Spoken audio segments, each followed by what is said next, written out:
الحمد لله رب العالمين والعاقبة للمتقين والصلاة والسلام على نبينا سيد الأنبياء والمرسلين وعلى آله وأصحابه أجمعين، أما بعد، فقد قال الله تبارك وتعالى في القرآن المجيد والفرقان الحميد: فأعوذ بالله من الشيطان الرجيم، بسم الله الرحمن الرحيم، وأقيموا الصلاة وآتوا الزكاة واركعوا مع الراكعين. صدق الله المولانا العظيم وصدق رسوله النبي الكريم الأمين، ونحن على ذلك لمن الشاهدين والشاكرين، والحمد لله رب العالمين. اعلیٰ حضرت عظیم البرکت فاضل بریلوی رضی اللہ تبارک و تعالی عنہ ارشاد فرماتے ہیں کہ واہ کیا جود و کرم ہے شہ بطحہ تیرا، واہ کیا جود و کرم ہے شہ بطحہ تیرا، نہیں سنتا ہی نہیں مانگنے والا تیرا، ادھارے چلتے ہیں عطا کے وہ ہے قطرہ تیرا، تارے کھلتے ہیں سخا کے وہ ہے ذرہ تیرا. اور یا رسول اللہ علیہ السلام، میں تو مالک ہی کہوں گا کہ ہو مالک کے حبیب، میں تو مالک ہی کہوں گا کہ ہو مالک کے حبیب، یعنی محبوب و محب میں نہیں میرا تیرا. اور تیری سرکار میں لاتا ہے رضا اس کو شفیع، تیری سرکار میں لاتا ہے رضا اس کو شفیع، جو میرا غوث ہے اور لاڈلا بیٹا تیرا. چمنستان رضوی کے مہکتے پھولوں، شمع رسالت کے پروانوں، حیدر کرار کے شیدائیوں، غوث اعظم کے عقیدت مندوں، غریب نواز کے فدائیوں، مرکز اہل سنت و تاجدار اہل سنت کے متوالوں، آئیے سب سے پہلے سید ابرار و اخیار، شہنشاہ ذی وقار، کائنات کے اولین فصل بہار، رسولوں کے سردار، رہبر آدم، نیر آدم، احمد مجتبیٰ محمد مصطفیٰ صلی اللہ تعالی علیہ وسلم کے دربار عالی میں اپنی غلامی کا ثبوت دیتے ہوئے نہایت عقیدت و محبت کے ساتھ درود شریف کا نذرانہ پیش فرمانے کی شہادتیں حاصل کریں. پڑھیے بآواز بلند: اللہم صلی علی سیدنا مولانا محمد بارک وسلم، صلاۃ و سلام علیک یا رسول اللہ صلی اللہ تعالی علیہ وسلم. ایک مرتبہ حصول برکت کے لیے نبی اور آل نبی پر بآواز بلند: صلی اللہ علی النبی الامی والہ صلی اللہ علیہ وسلم، صلاۃ و سلام علیک یا رسول اللہ صلی اللہ تعالی علیہ وسلم. محترم حضرات، میں نے جس آیت کریمہ کی تلاوت کرنے کا شرف حاصل کیا ہے، اس میں رب قدیر ارشاد فرماتا ہے: وَأَقِيمُوا الصَّلَاةَ وَآتُوا الزَّكَاةَ وَارْكَعُوا مَعَ الرَّاكِعِينَ، کہ ادا کرو نماز اور دیا کرو زکوٰۃ اور رکوع کرو رکوع کرنے والوں کے ساتھ. یعنی اللہ تبارک و تعالیٰ نے ارشاد فرمایا کہ اے لوگوں، نماز قائم کرو اور زکوٰۃ دیا کرو اور رکوع کرنے والوں کے ساتھ رکوع کرو، یعنی جھکنے والوں کے ساتھ جھکو. محترم حضرات، اللہ تبارک و تعالیٰ نماز کی ترغیب دلاتے ہوئے کہیں ارشاد فرماتا ہے: وَأَقِيمُوا الصَّلَاةَ وَآتُوا الزَّكَاةَ وَأَطِيعُوا الرَّسُولَ لَعَلَّكُمْ تُرْحَمُونَ، کہ اور ادا کرو نماز، دیا کرو زکوٰۃ اور اطاعت کرو رسول اکرم صلی اللہ علیہ وسلم کی، لعلکم ترحمون، تاکہ تم پر رحم کیا جائے. کہیں ارشاد فرماتا ہے: اننی انا اللہ، لا الہ الا انا فاعبدنی واقیم الصلاۃ لذکری، یعنی کہ میں ہی اللہ ہوں، نہیں ہے کوئی معبود میرے سوا، پس تو میری عبادت کیا کرو اور ادا کیا کر نماز مجھے یاد کرنے کے لیے۔ کہیں ارشاد فرماتا ہے وَأْمُرْ أَهْلَكَ بِالصَّلَاةِ وَاصْطَبِرْ عَلَيْهَا، حکم دیجئے اپنے گھر والوں کو نماز کا اور خود بھی پابند رہیے اس پر۔ کہیں ارشاد فرماتا ہے إِنَّ الصَّلَاةَ كَانَتْ عَلَى الْمُؤْمِنِينَ كِتَابًا مَوْقُوتًا، بے شک نماز مسلمانوں پر فرض کی گئی ہے اپنے اپنے مقررہ وقت پر۔ اور کہیں ارشاد فرماتا ہے ان الصلاۃ تنہی عن الفحشاء والمنکر، کہ بے شک نماز بے حیائی اور بری باتوں سے روکتی ہے۔ محترم سامعین کرام، ان ساری آیتوں سے پتہ چلا کہ اللہ تبارک و تعالی نے اپنے بندوں کو اپنی عبادت کے لیے پیدا فرمایا ہے، اور یہ بھی ارشاد فرمایا کہ میں ہی رب ہوں اور میں ہی مستحق عبادت ہوں، اور میرے علاوہ کوئی عبادت کے لائق نہیں ہے۔ نماز پڑھنے کی تاکید بھی ارشاد فرمائی، اور نماز پڑھنے کی فضیلتیں اور برکتیں بھی ارشاد فرمائی۔ اس کے علاوہ قرآن مقدس میں جگہ بہ جگہ اللہ تبارک و تعالی نے نماز پڑھنے کی تاکیدیں اور اس کی برکتیں اور فضیلتیں بیان فرمائی ہیں، اور الحمدللہ احادیث مبارکہ سے بھی نماز پڑھنے کی بڑی برکتیں اور فضیلتیں ثابت ہیں، جیسا کہ بخاری و مسلم کی حدیث میں ہے کہ حضرت ابو ہریرہ رضی اللہ تبارک و تعالی عنہ سے روایت ہے کہ رسول اکرم صلی اللہ علیہ وسلم نے ارشاد فرمایا کہ اے لوگوں،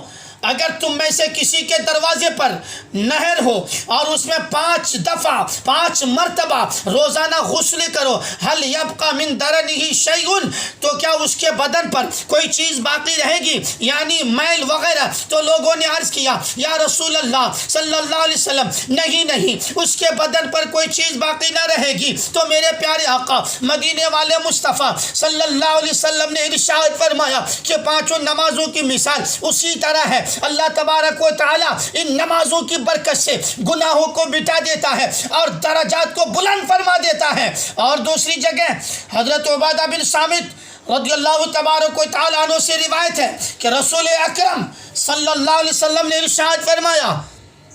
اللہ تبارک و تعالی نے 5 نمازیں فرض کی ہیں، جو ان کے لیے اچھی طرح وضو کرے اور صحیح وقت پر ادا کرے اور ان کا رکوع و خشوع پورا کرے، اس کے لیے اللہ کا وعدہ ہے کہ اسے بخش دے، اور جو آدمی ایسا نہ کرے تو اس کے لیے بخشش کا وعدہ نہیں، اگر خدا چاہے تو بخش دے یا اسے عذاب کرے۔ ایک اور حدیث میں ہے کہ مصطفیٰ جان رحمت صلی اللہ علیہ وسلم ارشاد فرماتے ہیں الصلاۃ نور المومن، کہ نماز مومن کا نور ہے۔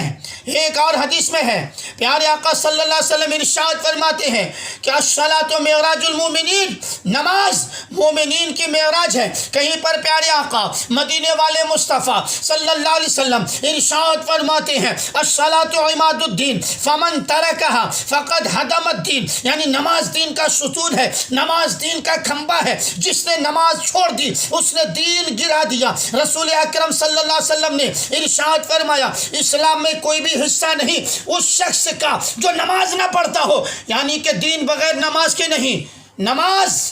دین کے لیے ایسی ہے جیسا آدمی کے بدن کے لیے سر ہوتا ہے۔ حضرت ابو ہریرہ رضی اللہ تبارک و تعالیٰ عنہ نے روایت کی ہے کہ نبی اکرم صلی اللہ علیہ وسلم نے ارشاد فرمایا جو آدمی نماز کے لیے مسجد کی طرف جائے گا ہر قدم پر اس کا ایک درجہ بلند ہوگا اور ایک گناہ معاف ہوگا۔ پھر جب نماز پڑھے گا تو جب تک اپنی نماز کی جگہ میں رہے گا تو ملائکہ فرشتے اسے دعائیں دیتے رہیں گے کہ یا اللہ اسے بخش دے اور اس پر رحم فرما۔ امیر المومنین حضرت علی مولا مشکل کشا رضی اللہ تبارک و تعالیٰ عنہ سے روایت ہے کہ رسول اکرم صلی اللہ علیہ وسلم نے ارشاد فرمایا نماز ہی سے اللہ کی رضا حاصل ہوتی ہے، یہی نماز ملائکہ کی محبوب، انبیاء کرام کی سنت، معرفت کا نور، ایمان کا جز،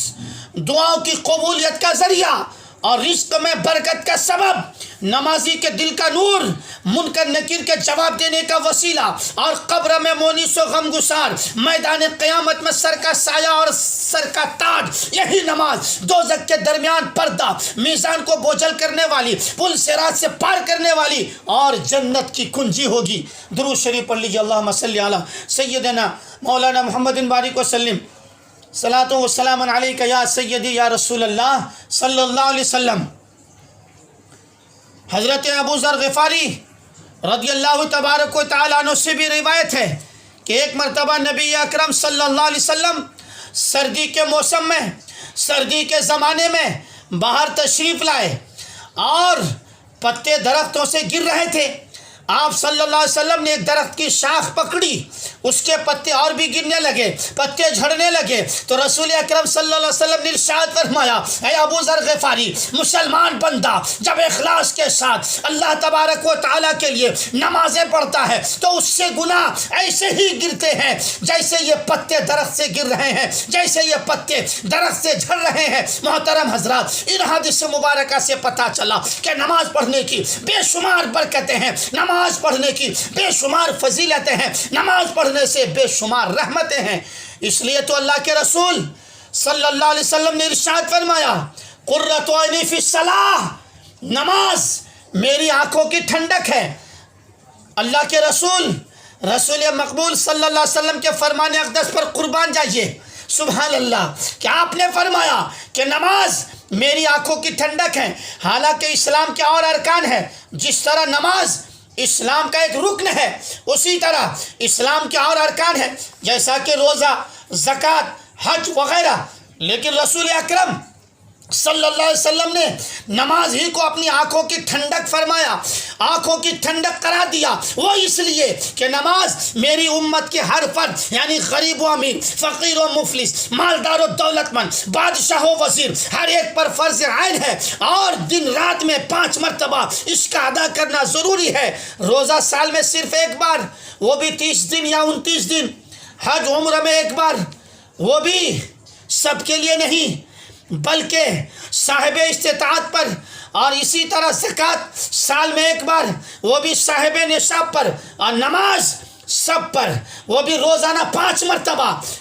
اس لیے اللہ کے رسول صلی اللہ علیہ وسلم نے ارشاد فرمایا کہ اے لوگو، قرۃ عینی فی الصلاۃ، نماز میری آنکھوں کی ٹھنڈک ہے۔ لیکن کتنے بد نصیب ہیں وہ لوگ جو اتنی فضیلتیں حاصل ہونے کے بعد بھی نماز نہیں پڑھتے، اتنی فضیلتیں اور برکتیں حاصل ہونے کے بعد بھی اپنے سر کو خدا تبارک و تعالیٰ کی بارگاہ میں نہیں جھکاتے، قرآن کی تلاوت نہیں کرتے، اللہ کا ذکر نہیں کرتے، قرآن کو نہیں پڑھتے، مسجدوں کی حاضری سے محروم رہتے۔ اور یہی بد نصیب لوگ ہمیشہ یہی فکر میں لگے رہتے ہیں کہ ہمیں کامیابی مل جائے، ہمیں فلاح و بہبودی حاصل ہو جائے، ہماری دکان اچھی چلے، ہمارا کاروبار اچھا چلے، ہمارا کاروبار اچھا چلے، ہماری روزی میں برکتیں ہو۔ یہی سوچ اور فکر لے کر گلی گلی، محلہ محلہ، ادھر ادھر گھومتا ہوا نظر آتا ہے، اور یہی سوچتا ہوا نظر آتا ہے کہ ہمیں کامیابی مل جائے اور کامیابی کی گارنٹی مل جائے۔ محترم سامعین، اس اعتبار سے انسان کو بسا اوقات کامیابی مل جاتی ہے، انسان کامیاب ہو جاتا ہے، مگر کامیابی کی گارنٹی یا کامیابی کی ضمانت نہیں مل سکتی۔ لیکن قربان جائیے نماز کی عظمت پر، قربان جائیے نماز کی فضیلت پر، کہ نماز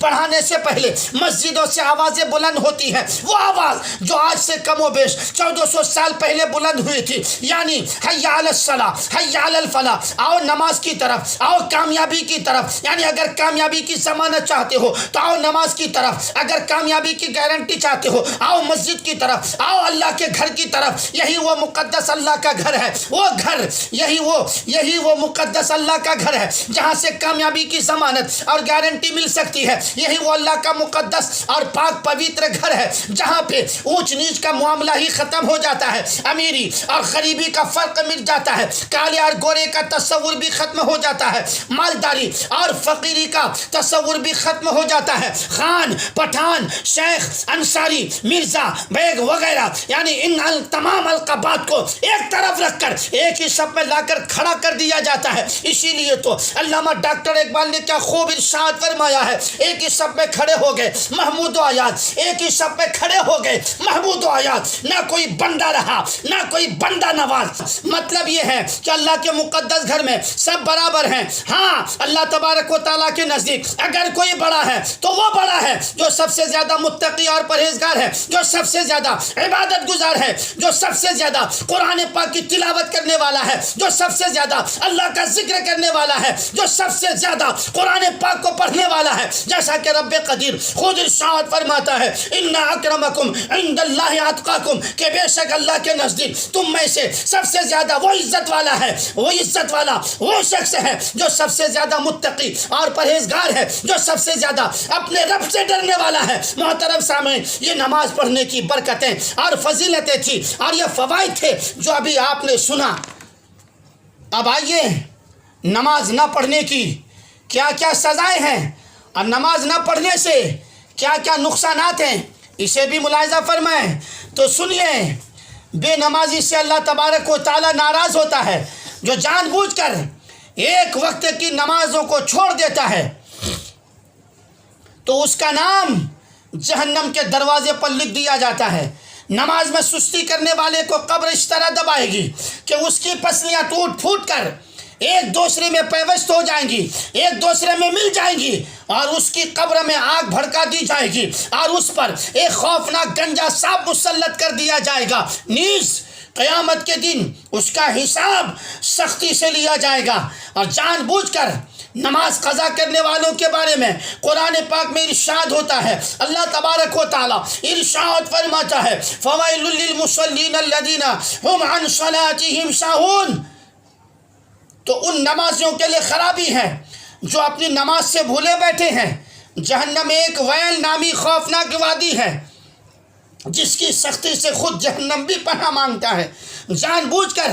نماز قضا کرنے والے اس کے مستحق ہیں۔ حضرت سیدنا عبداللہ ابن عباس رضی اللہ تبارک و تعالیٰ عنہما سے مروی ہے کہ قیامت کے دن ایک شخص کو اللہ تبارک و تعالیٰ کی بارگاہ میں کھڑا کیا جائے گا۔ اللہ تبارک و تعالیٰ اسے جہنم میں جانے کا حکم صادر فرمائے گا۔ وہ بندہ عرض کرے گا، یا اللہ، اے اللہ تبارک و تعالیٰ، مجھے کس لیے جہنم میں بھیجا جا رہا ہے؟ ارشاد ہوگا، نمازوں کو ان کا وقت گزار کر پڑھنے اور میرے نام کی جھوٹی قسمیں کھانے کی وجہ سے۔ قرآن مقدس میں ہے کہ جب جنتی جہنمیوں سے پوچھیں گے کہ تمہیں کون سا عمل جہنم میں لے گیا، تو وہ نہایت ہی حسرت و افسوس کے ساتھ جواب دیں گے، لم نکو من المصلین ولم نکو نطعم المسکین، ہم نماز نہ پڑھتے تھے اور مسکین کو کھانا نہ دیتے تھے۔ اللہ اکبر۔ حدیث پاک میں یہ بھی ہے کہ جہنم میں ایک وادی ہے جس کا نام لم لم ہے، اس میں اونٹ کی گردن کی طرح موٹے موٹے سانپ ہیں، ہر سانپ کی لمبائی ایک ماہ کی مسافت کے برابر ہے۔ جب یہ سانپ بے نمازی کو ڈسے گا تو اس کا زہر اس کے جسم میں 70 سال تک جوش مارتا رہے گا۔ اور جہنم میں ایک وادی ہے، اس میں کالے خچر کے مانند بچھو ہیں، ہر ایک بچھو کے 70 ڈنک ہیں، اور ہر ڈنک میں زہر کی تھیلی ہے۔ وہ بچھو جب بے نمازی کو ڈنک مارتا ہے تو اس کا زہر اس کے سارے جسم میں سرایت کر جاتا ہے، اور اس زہر کی گرمی 1000 سال تک رہتی ہے۔ اس کے بعد اس کی ہڈیوں سے گوشت جھڑ جاتا ہے اور اس کی شرمگاہ سے پیپ بہنے لگتی ہے، اور تمام جہنمی اس پر لعنت بھیجتے ہیں، والعیاذ باللہ۔ محترم سامعین حضرات، لرز اٹھیے اور اللہ کی بارگاہ میں سچے دل سے توبہ کر کے نمازوں کا اہتمام شروع کر دیجئے، ورنہ یاد رکھیے گا اللہ تبارک و تعالیٰ کا عذاب برداشت نہ ہو سکے گا۔ رسول اکرم صلی اللہ علیہ وسلم کا فرمان پاک ہے کہ جس نے نماز کی محافظت کی، یعنی ہمیشہ حفاظت کی، اس کے لیے وہ نماز بروز قیامت نور اور برہان یعنی دلیل اور نجات ہوگی، اور جس نے محافظت نہ کی اس کے لیے نہ نور ہے نہ نجات، اور وہ قیامت کے دن قارون و فرعون و حامان اور ابی ابن خلف کے ساتھ ہوگا۔ حجت الاسلام حضرت سیدنا امام محمد غزالی رضی اللہ تبارک و تعالیٰ عنہ اس حدیث کے تحت ارشاد فرماتے ہیں، اس حدیث کی شرح میں فرماتے ہیں کہ بعض علماء کرام فرماتے ہیں کہ جو مال و دولت کی مشغولیت کی وجہ سے نماز میں غفلت کرے گا وہ قیامت کے روز قارون کے ساتھ اٹھایا جائے گا، اور جو حکومت کی مصروفیت کی وجہ سے نماز میں غفلت کرے گا وہ قیامت کے روز فرعون کے ساتھ اٹھے گا، اور جو وزارت یعنی ملازمت کی مصروفیت کے سبب نماز سے محروم ہوگا اسے فرعون کے ساتھ اور فرعون کے وزیر حامان کے ساتھ روز قیامت میں اٹھایا جائے گا، اور جو تجارت کی مصروفیات کی وجہ سے نماز ترک کرے گا وہ مکہ مکرمہ کے بدنام کافر تاجر ابی ابن خلف کے ساتھ بروز محشر اٹھایا جائے گا۔ اب کتنے بد نصیب ہوں گے وہ لوگ، کتنے محروم القسمت ہوں گے وہ لوگ جن کا حشر ان ناپاک اور غلیظ کافر کے ساتھ ہوگا، اور ان ناپاک اور غلیظ کافروں کے ساتھ اٹھایا جائے گا۔ اس لیے محترم حضرات، اگر آپ چاہتے ہیں کہ ہمارا حشر غوث اعظم کے ساتھ ہو اور ہمارا حشر غریب نواز کے ساتھ ہو، اور آج ہی سے توبہ کر کے نمازوں کو شروع کر دیجئے۔ اگر آپ چاہتے ہیں کہ ہمیں غوث پاک کے جھنڈے کا سایہ نصیب ہو تو آج ہی سے نمازوں کو شروع کر دیجئے۔ اگر آپ چاہتے ہیں ہمیں غریب نواز کے ساتھ اٹھایا جائے تو نمازوں کا پابند بن جائیے۔ اگر آپ چاہتے ہیں ہمیں اعلیٰ حضرت کے ساتھ اٹھایا جائے تو آج ہی سے نمازوں کا اہتمام شروع کر دیجئے۔ اگر آپ چاہتے ہیں کہ ہمیں تاج الشریعہ کے ساتھ اٹھایا جائے تو آج ہی سے نمازوں کو پڑھنا شروع کر دیجئے۔ انشاءاللہ تبارک و تعالی اگر آپ نمازوں کے پابند بن گئے اور شریعت و سنت کے مطابق زندگی گزارنے لگے تو یقیناً آپ کا حشر ان بزرگان دین کے ساتھ ہوگا، انہی لوگوں کے ساتھ اٹھایا جائے گا۔ مطلب یہ ہے کہ آپ دنیا میں جیسا عمل کریں گے ویسا ہی آخرت میں بدلہ دیے جائیں گے، جیسا کہ اللہ تبارک و تعالی قرآن مقدس میں ارشاد فرماتا ہے فَمَن يَعْمَلْ مِثْقَالَ ذَرَّةٍ خَيْرًا يَرَهُ وَمَن يَعْمَلْ مِثْقَالَ ذَرَّةٍ شَرًّا يَرَهُ، یعنی کہ جو شخص ذرہ برابر بھی نیک عمل کرے گا قیامت کے دن اس کا بدلہ دیکھے گا، اور جو شخص ذرہ برابر بھی گناہ کا عمل کرے گا قیامت کے دن اس کا بدلہ دیکھے گا۔ اور پیارے آقا مدینے والے مصطفیٰ صلی اللہ علیہ وسلم ارشاد فرماتے ہیں کہ دنیا آخرت کی کھیتی ہے، یعنی کہ یہاں پر جیسا بو گے وہ قیامت کے دن ویسا کاٹنے کو ملے گا، یعنی کہ جیسا عمل کرو گے ویسا بدلہ دیے جاؤ گے۔ اس لیے محترم حضرات ہمیشہ نیک عمل کیجئے اور گناہوں سے بچتے رہیے اور گناہوں سے نفرت کیجئے، اور اپنی زندگی کو طریق مصطفیٰ جان رحمت صلی اللہ علیہ وسلم پر گزاریے، صحابہ کرام علیہم الرحمت الرضوان کے طرز عمل پر، اور خاص کر مولا علی مشکل کشا رضی اللہ تبارک و تعالیٰ عنہ کی شجاعت و بہادری کا پیکر بن کر اپنی زندگی گزاریے تو انشاءاللہ تبارک و تعالیٰ یہاں پہ بھی کامیابی ملے گی اور میدان آخرت میں بھی کامیابی ملے گی۔ آج جو ہماری قوم بے اقتدار ہو گئی اور ہر جگہ رسوا ہو رہی ہے، کہیں ہماری سنوائی نہیں ہو رہی ہے، اس کی وجہ کیا ہے؟ اس کی وجہ یہی ہے کہ آج لوگ طریق مصطفیٰ پر اپنی زندگی گزارنا چھوڑ دیا ہے، اور غیروں کی غلامی اور غیروں کے فیشن کو اپنی زندگی کا حصہ بنا لیا ہے۔ اس لیے آج ہماری قوم برباد ہے اور بے اقتدار ہے۔ کسی کہنے والے نے کیا خوب کہا ہے، کیا اچھا کہا ہے کہ طریق مصطفیٰ کو چھوڑنا ہے، طریق مصطفیٰ کو چھوڑنا ہے، وجہ بربادی اسی سے ہوئی ہے۔ قوم بے اقتدار اپنی، اور ہمیں کرنی ہے شہنشاہ بطحا کی رضا جوئی، ہمیں کرنی ہے شہنشاہ بطحا کی رضا جوئی، وہ اپنے ہو گئے تو رحمت پروردگار اپنی۔ مطلب یہ ہے کہ اگر آج بھی ہم چاہتے ہیں کہ ہم کامیاب ہو جائیں اور اللہ تبارک و تعالیٰ کی رحمت ہمارے شامل حال ہو جائے تو ہمیں مصطفیٰ جان رحمت صلی اللہ علیہ وسلم کو راضی کرنا ہے۔ اور مصطفیٰ جان رحمت صلی اللہ علیہ وسلم ہم سے راضی کب اور کیسے ہوں گے؟ تو وہ ظاہر ہے کہ انسان نمازوں کا پابند ہو جائے اور شریعت و سنت پر اپنی زندگی گزارے تو یقیناً نبی اکرم شفیع معظم صلی اللہ علیہ وسلم ہم سے راضی ہو جائیں گے، اور جن سے مصطفیٰ راضی ان سے خدا راضی، اور جن سے خدا راضی تو ان کے لیے دنیا میں بھی کامیابی اور آخرت میں بھی کامیابی ہے۔ اللہ تبارک و تعالی ہم سبوں کو نماز پنجگانہ پڑھنے کی توفیق رفیق عطا فرمائے، ہمیں نیک اور ایک بنائے، متقی پرہیزگار بنائے، اور ہمیں حق بولنے اور آپ تمامی حضرات کو حق سننے کی توفیق عطا فرمائے، اور خاص کر اس پرفتن دور میں مسلک اہل سنت یعنی مسلک اعلیٰ حضرت پر قائم و دائم عطا فرمائے، اور فرمودات تاج الشریعہ پر عمل کرنے کی توفیق عطا فرمائے، آمین بجاہ النبی الامین صلی اللہ علیہ وسلم۔ استغفر اللہ ربی من کل ذنب واتوب الیہ۔ اسلام زندہ باد، مسلک اعلیٰ حضرت پائندہ باد، بستی بستی، قریہ قریہ، تاج الشریعہ وما علینا الا البلاغ المبین۔ السلام علیکم ورحمۃ اللہ وبرکاتہ۔